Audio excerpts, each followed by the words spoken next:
Bismillahirrahmanirrahim. Assalamualaikum warahmatullahi wabarakatuh.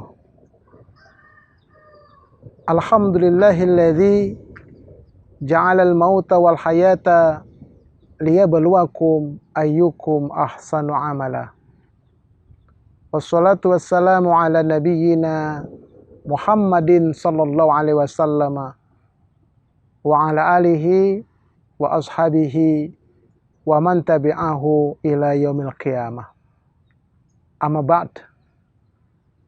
Pertama dan paling utama, tiada kata yang pantas untuk kita ungkapkan kecuali puji syukur alhamdulillah kehadirat Allah Subhanahu wa taala. Salawat beruntaikan salam semoga Allah sampaikan keharibaan putra Abdullah, buah hati Aminah kekasih Allah, Nabi kita Muhammad sallallahu alaihi wasallam. Bertemu kembali dengan kami Majelis Studi Dakwah Terapan yang mengulas dan mengkaji materi-materi dakwah untuk dapat kita terapkan dalam kehidupan kita sehari-hari. Kajian kita masih tentang hari kiamat. Dan pada pertemuan kali ini yang akan kita kaji adalah tentang bangkit dari kubur dan kiamat total. Ada sebagian kalangan tidak meyakini akan bangkitnya manusia nanti hari kiamat dari kuburnya. Bagaimana mungkin bisa bangkit sementara sudah menjadi tanah semua? Tidak masuk akal, kata mereka. Tapi Al-Quran dan Sunnah menjelaskan bahwa semua manusia ketika kiamat total terjadi bangkit dari kubur. Akan saya sajikan dalam format PowerPoint yang divideokan, kemudian terdiri dari 3 part. Mari sama-sama kita ikuti kajiannya. Hamba-hamba Allah yang dirahmati oleh Allah Subhanahu wa taala. Kajian kita berikut ini masih mengkaji tentang alam persinggahan hidup yang ke-6, yaitu tentang hari kiamat. Bahwa hari kiamat itu ada tanda-tanda kecil, sudah kita kaji. Kemudian ada tanda-tanda besar 10, banyaknya sudah kita ulas. Dan sekarang kita akan mengkaji tentang bangkit dari kubur dan kiamat total. Tentang kiamat total ini ada beberapa poin yang akan kita bahas. Nah, pada kesempatan kali ini kita akan mengulas mengenai nama-nama hari kiamat. Hamba-hamba Allah yang dirahmati oleh Allah Subhanahu wa taala. Ada lebih kurang itu 20 nama-nama hari kiamat disebutkan dalam Al-Quran. Mari kita lihat satu persatu berikut dengan dalil-dalilnya. Yang pertama, hari kiamat itu disebut dengan Yaumul Ba'ts. Allah berfirman di dalam surah Ar-Rum ayat 56.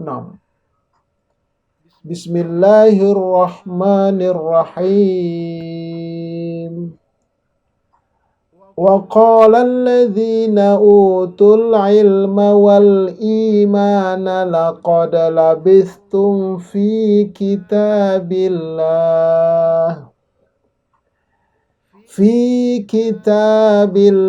ila yaumil ba'thi fahadha yaumul ba'th walakinnakum kuntum la ta'lamun. Dan berkatalah orang-orang yang diberi ilmu pengetahuan dan keimanan kepada orang-orang kafir, sesungguhnya kamu telah berdiam di dalam kubur itu menurut ketetapan Allah. Sampai hari berbangkit. Maka inilah hari berbangkit itu, akan tetapi kamu selalu tidak meyakininya. Jadi orang-orang kafir itu, orang-orang musyrik, orang munafik, mereka tidak yakin tentang hari berbangkit dari kubur. Nah, makanya hari kiamat itu disebut juga sebagai hari berbangkit dari kubur. Kemudian yang kedua, Yaumul Hisab. Allah berfirman dalam surah Shad ayat 53.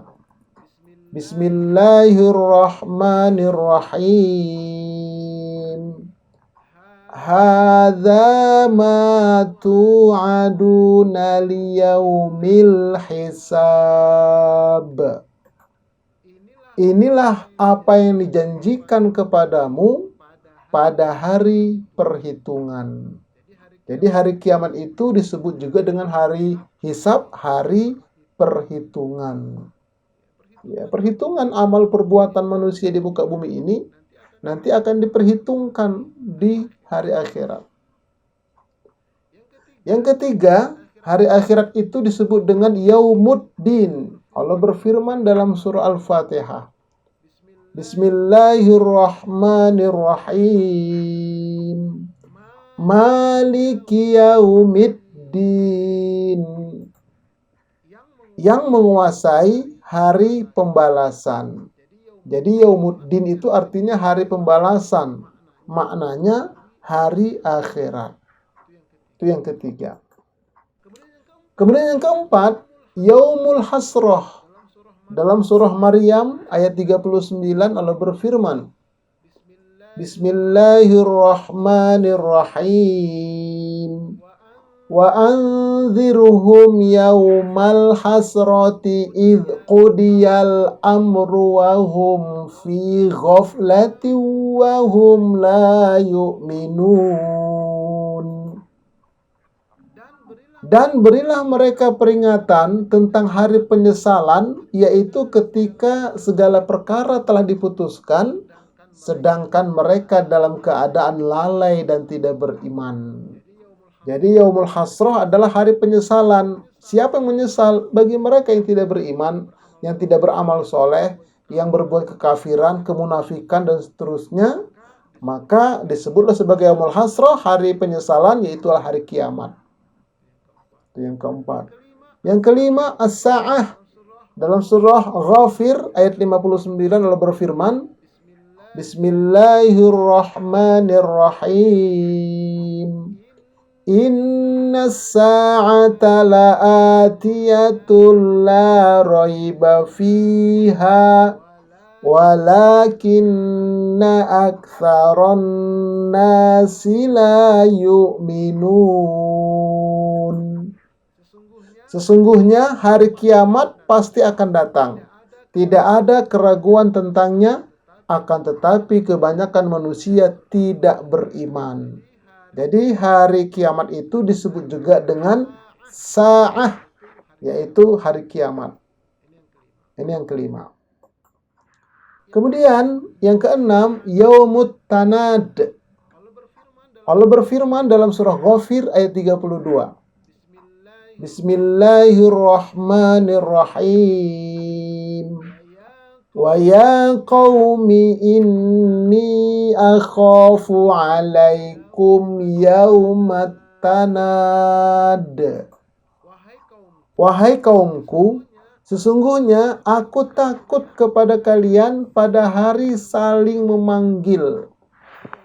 Jadi yaumut tanad itu hari saling memanggil, maksudnya hari kiamat. Saling memanggil, saling meminta tolong, tapi tidak ada gunanya lagi di sana. Itulah namanya Yaumut Tanad, ya, Yaumut Tanad atau hari kiamat. Yang ketujuh disebut juga ya hari kiamat itu Yaumul Fasl. Allah berfirman dalam surah As-Saffat ayat 21, Bismillahirrahmanirrahim. hadza yaumul faslil ladzi kuntum bihi tukadzibun. Inilah hari pemisahan yang dahulu kamu dustakan. Jadi hari kiamat disebut dengan yaumul fasl, hari pemisahan. Dipisahkan mana orang beriman, mana orang yang tidak beriman. Dipisahkan mana amal yang diterima, mana amal yang ditolak. Dipisahkan ayah dengan anaknya dan seterusnya. Terpisah-pisah. Itulah hari kiamat nantinya. Ini hamba-hamba Allah. Nah, kemudian yang ke-8 disebut dengan yaumul jama'. Ya. Allah berfirman dalam surah Asy-Syura ayat yang ke-7. Bismillahirrahmanirrahim. Wa kadzalika auhayna ilaika Qur'anan Arabiyya litunzira ummal qura wa man haulaha wa tunzira yaumal jam'i la raiba fihi fariqun fil jannati wa fariqun fis sa'ir. Demikianlah kami wahyukan kepadamu, wahai Muhammad, Al-Quran dalam bahasa Arab, supaya kamu memberi peringatan kepada Ummul Qura, penduduk Makkah, dan penduduk negeri-negeri sekelilingnya, serta memberi peringatan pula tentang hari berkumpul atau hari kiamat, yang tidak ada keraguan padanya, segolongan masuk surga, dan segolongan yang lain masuk neraka. Jadi hari kiamat itu disebut dengan Yaumal Jam, hari berkumpul. Berkumpul di padang mahsyar, seluruh manusia, jin, dan seterusnya. Ini hamba-hamba Allah. Nah, kemudian yang ke-9 disebut dengan Yaumul Wa'id. Allah berfirman dalam surah Qaf ayat 20. Bismillahirrahmanirrahim. Wa nufikha fis suri dzalika yaumul wa'id. Dan ditiuplah sangkakala itu, itulah hari yang dijanjikan. Jadi hari kiamat disebut dengan yaumul wa'id, hari yang dijanjikan akan hancur alam semesta ini. Itu yang ke-9. Yang ke-10, Yaumul Khulud. Dalam surah Qaf ayat 34 Allah berfirman, Bismillahirrahmanirrahim. Udkhuluha bisalamin dzalika yaumul khulud. Masukilah ke dalam surga itu dengan keselamatan. Itulah hari yang kekal. Jadi hari kiamat disebut juga dengan hari yang kekal, abadi selama-lamanya. Yang masuk surga selama-lamanya, yang masuk neraka selama-lamanya. Tinggal pilih nanti. Di dunia ini kita memilihnya. Mau ke surga atau mau ke neraka. Kemudian yang ke-11, Yaumul Khuruj. Dalam surah Qaf ayat 42 Allah berfirman, Bismillahirrahmanirrahim. Yauma yasma'una as-sayhata bil haqqi dzalika yaumul khuruj. Pada hari ketika mereka mendengar suara dahsyat dengan sebenarnya, itulah hari keluar dari kubur. Jadi hari kiamat disebut juga sebagai Yaumul Khuruj, hari keluar dari kuburan. Itulah hari kiamat, bangkit dari kubur ketika hari kiamat. Nah, kemudian yang ke-12, Yaumul Asirun. Ya, Yaumul Asirun. Dalam surah Al-Mudaththir Allah berfirman, Bismillahirrahmanirrahim. Fadzalika yauma idzi yaumun asir. Maka waktu itu adalah waktu datangnya hari yang sulit. Jadi hari kiamat disebut juga dengan hari yang sulit. Sangat berat. Kenapa? Karena mempertanggungjawabkan semua perbuatan kita di muka bumi ini. Sangat berat bagi mereka yang kafir, yang munafik, yang musyrik, dan seterusnya. Tapi bagi orang yang beriman bertakwa, insya Allah mudah dia. Kemudian yang ke-13 disebut dengan Al-Qari'ah. Allah berfirman, Bismillahirrahmanirrahim. Wa ma adraka mal qari'ah. Tahukah kamu apakah hari kiamat itu? Jadi hari kiamat disebut juga dengan Al-Qari'ah. Inilah firman Allah. Itu yang ke-13. Yang ke-14, hari kiamat itu disebut juga dengan Al-Azifah. Allah berfirman dalam surah An-Najm. Bismillahirrahmanirrahim. Azifatil azifah. Yang dekat atau hari kiamat telah makin mendekat. Jadi hari kiamat itu disebut juga dengan azifah, hari yang dekat. Dekat akan terjadi dia. Menurut ilmunya Allah tentunya. Baik, kemudian yang ke-15 disebut dengan as-sakhah. Allah berfirman dalam surah Abasa. Bismillahirrahmanirrahim. Fa'idha ja'atis sakhah. Maka apabila datang suara yang memekakkan, maksudnya suara dahsyat, karena tiupan trompet sangkakala itu sangat dahsyat, memekakkan, memilukan, luar biasa. Itulah disebut dengan hari kiamat, yaitu as-sakhah, suara yang memekakkan telinga. Kemudian yang ke-16, hari kiamat disebut juga dengan al-haqqah. Allah berfirman, Bismillahirrahmanirrahim. Wa ma adraka mal haqqah. Dan tahukah kamu apakah hari kiamat itu? Jadi hari kiamat disebut juga dengan al-haqqah, yaitu benar-benar terjadi. Ini yang ke-16. Ya, nama lain dari hari kiamat. Kemudian yang ke-17, At-Tammatul Kubra. Allah berfirman dalam surah An-Nazi'at.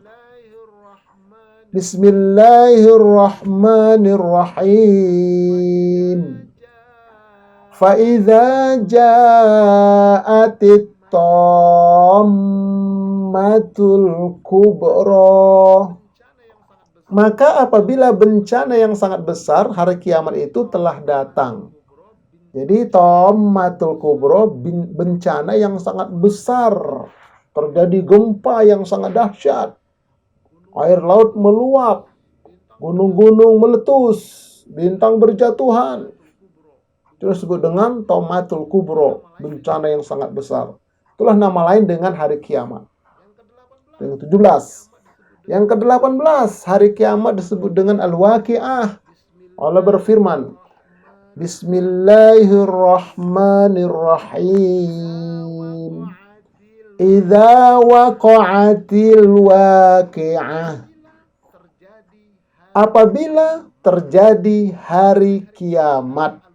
Jadi nama lain hari kiamat adalah al-waqi'ah, hari kiamat. Kemudian yang ke-19, Darul Qarar. Disebutkan dalam surah Ghafir. Bismillahirrahmanirrahim. Ya qaumi innama hadhil hayatud dunya mata' wa innal akhirata hiya darul qarar. Wahai kaumku, sesungguhnya kehidupan dunia ini adalah kesenangan sementara Dan sesungguhnya akhirat itu adalah negeri tempat kembali. Jadi hari kiamat itu disebut juga dengan Darul Qaror, negeri tempat kembali, tempat kita pulang. Itulah rumah kita yang sesungguhnya, tempat tinggal kita yang sesungguhnya. Oleh karenanya kita harus bawa bekal dari muka bumi ini. Apa bekalnya? Iman dan amal soleh. Ini hamba-hamba Allah. Nah, kemudian yang ke-20, Ad-Darul Akhirah. Allah berfirman dalam surah Al-Ankabut ayat 64. Bismillahirrahmanirrahim. Wa ma hadhil hayatud dunya illa lahu wa la'ib. Wa innad daral akhirata lahiyal hayawanu law kanu ya'lamun. Dan sesungguhnya negeri akhirat itulah kehidupan yang sebenarnya sekiranya mereka mengetahui. Nah, jadi kehidupan dunia ini permainan. Dan negeri akhirat itulah yang sesungguhnya. Oleh karena itu akhirat itu disebut dengan Darul Akhirah, negeri akhirat. Ini hamba-hamba Allah. Baik, untuk mendukung program Majelis Studi Dakwah Terapan ini, yang sudah subscribe, like and share, serta memberikan dukungannya, kami ucapkan jazakumullah khair. Semoga Allah membalas dengan balasan yang berlipat ganda. Kemudian kritikan, saran, pertanyaan silahkan tulis pada kolom komen atau lewat WA. Kemudian untuk melihat video kajian sebelumnya, silakan kunjungin di YouTube pada channel kami berikut ini. Dan insya Allah kita akan lanjutkan nanti pada part yang kedua.